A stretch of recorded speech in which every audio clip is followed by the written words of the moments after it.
territoire national. Et avant cela, le chef de l'État a présidé le Conseil des ministres ce mercredi 18 juin au Palais de la République.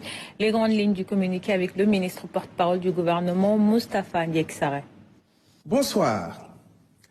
À l'issue de sa tournée économique dans la région de Saint-Louis, les 12 et 13 juin, le président de la République, son Excellence Bassirou Diomaye Diakhar Faye, a adressé ses vives félicitations aux populations et aux acteurs locaux pour leur mobilisation exemplaire.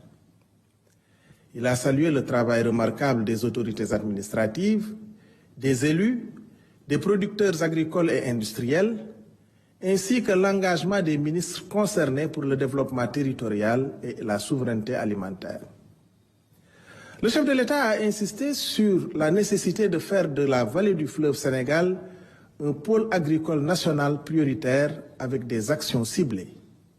Modernisation des infrastructures, maîtrise de l'eau, mécanisation agro-industrie, soutien accru aux filières stratégiques, riz, tomates, oignons, pommes de terre, biocarburants et sucre, et équilibre entre agriculture familiale et agrobusiness pour une gouvernance foncière juste et durable.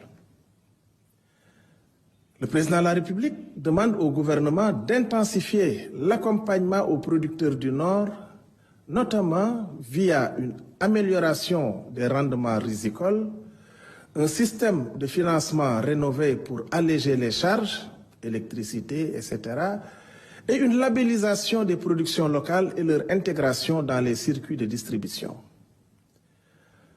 Le chef de l'État a également souligné l'urgence d'une réforme foncière consensuelle, capitalisant sur les travaux de la Commission nationale de réforme foncière pour sécuriser les exploitations agricoles, faciliter l'accès à la propriété et au crédit et optimiser la gestion du domaine national avec une cartographie précise et une prévention des conflits.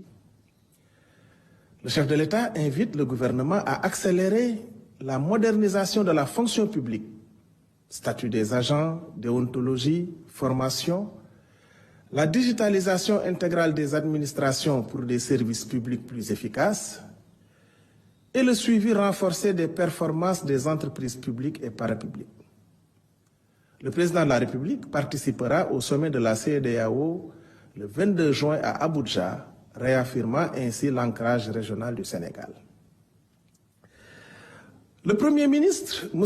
Ousmane Sonko, quant à lui, a rappelé l'engagement résolu du gouvernement à honorer le mandat confié par le peuple souverain en mars 2024.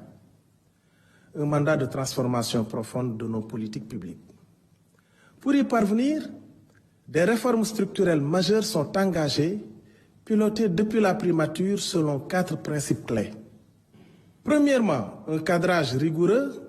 Chaque réforme sera guidée par des termes de référence précis. Deuxièmement, une approche inclusive.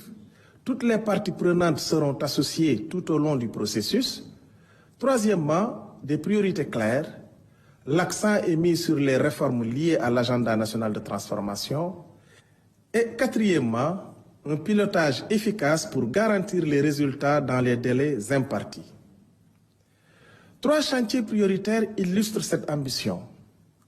Un environnement des affaires modernisé, révision des codes fiscaux et douaniers, réforme de la commande publique et un nouveau code des investissements pour attirer les capitaux étrangers et soutenir nos champions nationaux.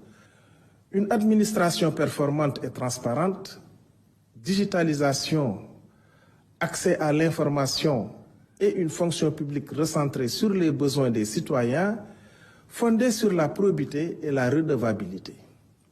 Une protection sociale élargie, réforme des codes du travail et de la sécurité sociale pour couvrir les travailleurs vulnérables, informels, ruraux, indépendants. Le secteur parapublic, pilier du développement, fera l'objet d'une gouvernance renforcée. Les ministres veilleront à la régularité des organes délibérants, la nomination d'administrateurs compétents et ès-qualité, la mise en place de comités d'audit et de contrôle interne.